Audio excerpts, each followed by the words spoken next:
The Graham estate stood quietly on the outskirts of New York City, its grand architecture and sprawling gardens a testament to the success of Nathan Graham. A renowned architect celebrated for his innovative designs, Nathan had achieved what most people could only dream of: fame, wealth, and prestige. But inside the mansion, his life was anything but perfect. Nathan was a single father raising his 8-year-old son Liam, who battled a chronic respiratory condition. 3 years ago, his life had been shattered by the tragic death of his wife Evelyn in a car accident. The vibrant, optimistic man, who once saw beauty in every detail of his designs, had vanished, replaced by someone weighed down by guilt and a constant fear of losing the only family he had left. Each room of the Graham estate echoed with reminders of what had been lost, making it a place of solitude rather than comfort. Despite his love for Liam, Nathan struggled to connect with him. Work had become his escape, and he frequently cycled through nannies, unable to find someone who met his impossibly high standards. That changed when Clara Rivera entered their lives. Clara, a pediatric nurse with a kind smile and an air of quiet confidence, arrived at the estate for an interview. Her credentials were impeccable, but it was her warmth that set her apart. Though Nathan remained skeptical, something about her presence gave him pause. Little did he know, Clara's arrival would set off a chain of events that would challenge his fears, rebuild his fractured family, and bring hope back into their lives. Clara Rivera arrived at the Graham estate on a chilly autumn morning, her breath visible in the crisp air as she stood before the towering gates. With one hand clutching her modest suitcase and the other holding a file of carefully prepared references, she took a deep breath. She had faced challenges before, but something about this job felt different, more significant. Inside, Nathan Graham waited in his study, glancing at his watch with impatience. His assistant had vouched for Clara's impressive background, but Nathan was skeptical. He had interviewed countless candidates, and none had lasted more than a few months. When Clara stepped into the room, her calm yet determined demeanor immediately caught his attention.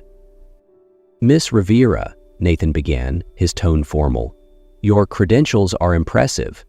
Pediatric nursing, experience with children who have chronic illnesses, strong recommendations." He paused, narrowing his eyes. "But I need to be clear. My son's safety is my top priority. Cameras monitor every room in this house. Privacy is limited." "Will that be an issue?" Clara met his gaze steadily. "No, Mr. Graham. I understand your concerns. My only priority is Liam's well-being." Later that day, Clara met Liam for the first time. The boy was sitting in the living room, wrapped in a blanket and engrossed in a book about the ocean. His wide brown eyes glanced up as Clara knelt to his level. "Hi, Liam," she said warmly. "I hear you're a fan of the ocean. Did you know that sea turtles can hold their breath for hours?" Liam's lips curled into a faint smile, but he quickly looked down again, his shyness evident. That night, Clara's first real challenge came when Liam had a severe coughing fit. Calmly, she retrieved an inhaler and began guiding him through breathing exercises. "Let's pretend we're deep sea divers," she said, her voice soothing. "Take a deep breath, like you're filling your oxygen tank. Slowly now. Good job, Captain." From the doorway, Nathan watched silently, his arms crossed. He had seen many caregivers handle Liam's episodes, but Clara's approach was different. She didn't just treat the symptoms. She engaged Liam, helping him feel safe and capable. By the end of her first day, Clara had made a small but significant impression.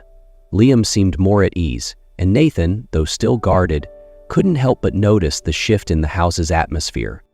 In the weeks following Clara's arrival, the Graham estate slowly began to shed its cold, rigid atmosphere. Liam, who had always been shy and withdrawn, started to show signs of curiosity and excitement thanks to Clara's patient and creative care. Every day, Clara made Liam's respiratory therapy into an adventure. "Today, we're astronauts," she'd say, holding up the nebulizer. "We're preparing for a spacewalk, and every breath fills our oxygen tanks." Liam, his small frame tucked into a cozy blanket, would eagerly play along. giggling between breaths. Nathan often observed these moments from his office, his eyes occasionally drifting to the security monitors. At first, his skepticism kept him watching, ready to intervene at the slightest mistake. But one evening, he saw something that stayed with him. Clara was sitting on the floor beside Liam, who was clutching his nebulizer. She wasn't just guiding him through the routine. She was telling him a story about deep-sea divers exploring a hidden treasure. Liam's laughter broke through the quiet of the house, and for a moment, Nathan felt something unfamiliar: relief. As the days passed, he found himself drawn to Clara's ability to engage Liam, her calm persistence, and the laughter she brought back into the house. One afternoon, Clara approached Nathan in his study, carrying a detailed report. "Liam has been asking to play outside in the garden," she began. Nathan looked up from his work, frowning. "The risk is too great. The air, the pollen. It could trigger an episode." Clara placed the report on his desk. "I've outlined the precautions we can take. A few minutes of fresh air, under close supervision, could be incredibly beneficial. His condition doesn't just affect his lungs, Mr. Graham. It affects his spirit. He needs to feel like a child, not a patient." Nathan leaned back, his expression guarded. "You're asking me to take a risk I'm not sure I can afford." "With all due respect," Clara replied gently, "not taking this risk could cost him more. Let him see the world, even just a piece of it." Reluctantly, Nathan agreed, and the next morning, Liam stepped into the garden for the first time in years. Clara guided him through the flowers, pointing out the different plants and encouraging him to touch the petals. "Take a deep breath, Liam," she said softly. "Smell the lavender. It's calming." Liam's laughter rang out as he discovered the tiny insects on the flowers, his joy infectious. From the balcony, Nathan watched, his arms crossed, but his expression softer than usual. For the first time, he saw his son not as fragile, but as resilient. That evening, as Clara tucked Liam into bed, the boy looked up at her with wide eyes. "Will you stay?" he asked, his voice small. Clara smiled, brushing a strand of hair from his face. "As long as you need me, Captain." The next day, Clara found Nathan in the library with Liam, flipping through old photo albums. Nathan pointed to a picture of Evelyn at the beach. "That's your mom," he said, his voice steady. "She loved the ocean." Liam's eyes lit up. "Like me!" he exclaimed. Clara watched quietly, her heart swelling. For the first time, Nathan was sharing pieces of himself with his son, breaking down the walls he had so carefully built. One crisp afternoon, Clara was tidying Nathan's study when she accidentally knocked over a stack of papers. As she bent down to gather them, her eyes caught a sentence on an old police report. "Suspicious circumstances regarding brake system failure." Her breath caught. It was about the car accident that had claimed Evelyn's life. The words hinted at something far more sinister than an ordinary tragedy. Before she could process it further, Nathan's voice cut through the silence. "What are you doing?" Nathan's voice was sharp, laced with an edge of panic. Clara froze, the paper still in her hands. She turned slowly, meeting his gaze. His expression was a storm of anger and something deeper. Fear. "The folder fell," she began, her voice measured but steady. "I wasn't trying to." "You had no right," Nathan snapped, stepping into the room, his hands clenched into fists at his sides. "That's private." Clara didn't back down. "Nathan, if this is about Evelyn's accident." "Enough," he barked, cutting her off. His voice cracked slightly, betraying the pain beneath his fury. "You don't know anything about it." "I wasn't prying," Clara replied, her own voice steady. "But Nathan, if there's something—" "Get out," he snapped, stepping aside to let her pass. Clara hesitated, her heart aching for the man who had spent so long carrying such a heavy burden, but his glare left no room for argument. That evening, Clara couldn't let it rest. After Liam had gone to bed, she stood outside Nathan's study, her hands clenched into fists. Finally, she knocked and entered. "I'm not leaving things like this," she said firmly. Nathan looked up from his desk, his face shadowed by the dim light. "You crossed a line." "And so have you," Clara shot back, stepping closer. You've built walls so high that you're suffocating yourself, and Liam. Whatever happened to Evelyn, it's consuming you. But Liam needs you in the present, not stuck in the past. Nathan's expression faltered. His shoulders slumped, and he ran a hand through his hair. "It's my fault," he said hoarsely. "Evelyn wanted me to go with her to Liam's recital, but I was too busy. She drove herself. If I had gone—" His voice broke. Clara stepped closer. "Or maybe you both wouldn't have made it," she said gently. "Nathan, you can't change what happened, but you can change what happens next. Liam doesn't need perfection. He needs you to let go of the guilt and let him live." Nathan looked at her, his guarded demeanor finally cracking. For the first time, he let himself see the truth in her words. "How do I even begin?" he asked quietly. "With trust." Clara replied softly. "Trust in Liam, in yourself, and in the people who care about you."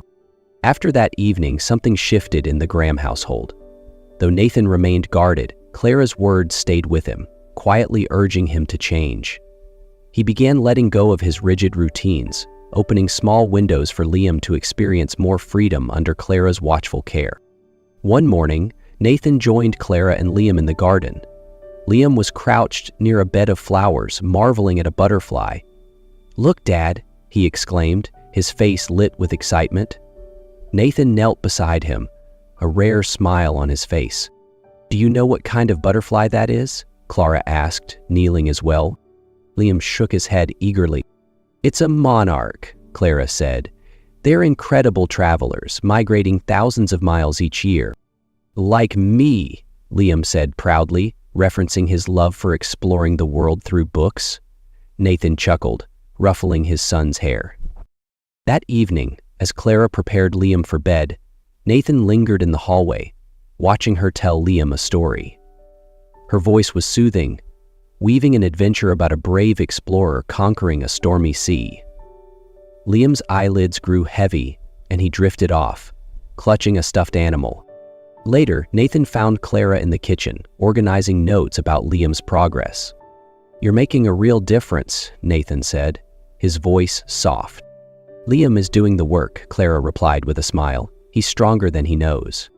"And what about me?" Nathan asked, his tone carrying a rare vulnerability. Clara paused, meeting his gaze. "You're learning to let go, Nathan. That's harder than it seems, but you're doing it for him." The following week brought a breakthrough. During one of Liam's therapy sessions, Clara encouraged him to try a new breathing exercise while standing instead of sitting. "You're like a tall tree now," she said, "strong and steady." Liam giggled, his breathing even and calm. Nathan, who had been watching, was overcome with emotion. Later that evening, as he and Clara shared a quiet moment in the library, he admitted, "You've changed everything here, Clara. The way Liam smiles, the way he talks about the future, it's all because of you." Clara's cheeks flushed, but before she could respond, Liam's voice called from upstairs, interrupting the moment. "Dad, Clara, look what I drew." They found Liam holding up a picture he had made, 3 figures holding hands under a starry sky. "It's us," he said, beaming.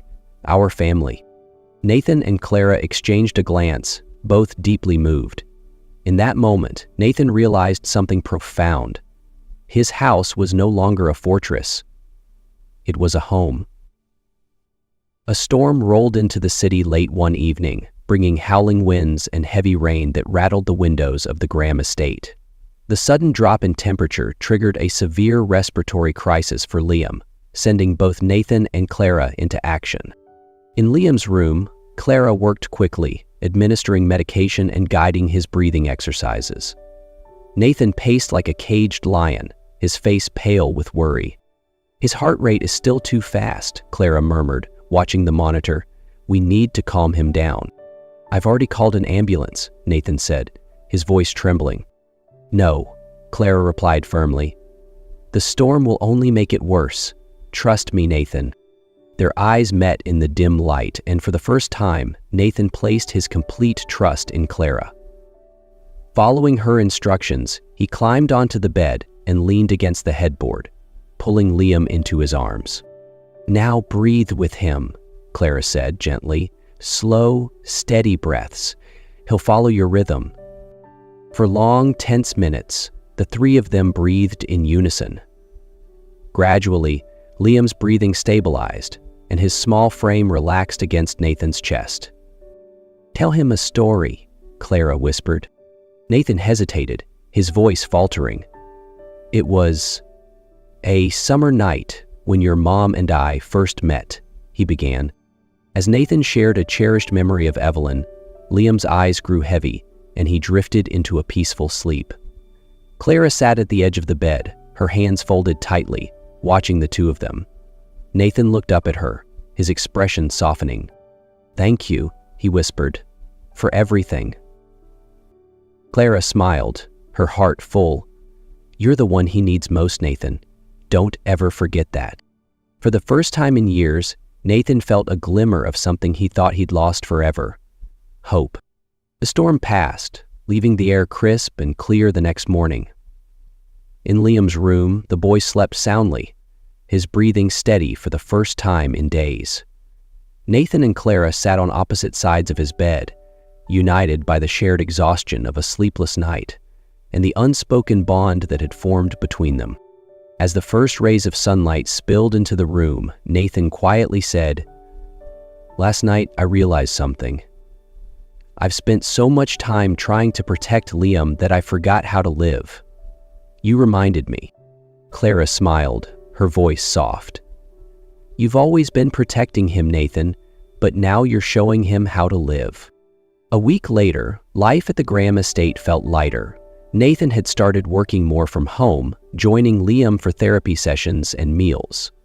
One afternoon, Liam presented Clara and Nathan with a drawing, 3 figures holding hands under a vibrant rainbow, with a 4th figure, a glowing presence, watching over them. "Is that Mom?" Nathan asked gently, pointing to the figure in the sky. Liam nodded. "She's happy because we're happy." The simplicity of Liam's words struck Nathan deeply. That evening, after Liam had gone to bed, Nathan found Clara on the balcony, gazing at the stars. "Clara," he began, his voice filled with sincerity, "you've done more than care for Liam. You've brought joy back into this house, into my life." Clara turned to him, her expression unreadable. "Nathan, marry me," he said, stepping closer. "Not just for Liam, but because I love you. Because you've shown me it's possible to love deeply again, in a new way." Tears welled in Clara's eyes. "Nathan, are you sure?" He nodded. "For the first time in years, I am." With trembling hands, Clara said, "Yes." The wedding was a quiet affair held in the estate's garden. Liam beamed as he carried the rings, and Nathan's vows brought everyone to tears. "True love," he said, "isn't about holding on. It's about letting go, trusting, and growing together." Under the glow of the setting sun, the Graham family began a new chapter, bound by love, resilience, and the hope that had finally found its way back into their lives. Months after the wedding, the Graham household had transformed into a vibrant, bustling home filled with warmth and laughter. The once somber estate now radiated life, with fresh flowers in the garden, Liam's artwork adorning the walls, and a palpable sense of hope that touched every corner. Nathan, who had spent years burying himself in work, now prioritized his time at home. His mornings began with shared breakfasts with Clara and Liam, where conversations often revolved around Liam's dreams of becoming an ocean explorer. Clara had introduced weekend family traditions, baking cookies, movie nights, and even outdoor adventures when Liam's health allowed. One particularly bright afternoon, Nathan and Liam worked together in the garden, planting a small tree. "This is for Mom," Liam said, patting the soil around its base, "so she'll always be part of our family." Nathan nodded, his throat tight, as he helped his son water the sapling. Clara watched from the porch, her heart swelling with pride and love for the family they were building together. The biggest change, however, was in Liam. Under Clara's care and Nathan's newfound presence, he had grown stronger and more confident.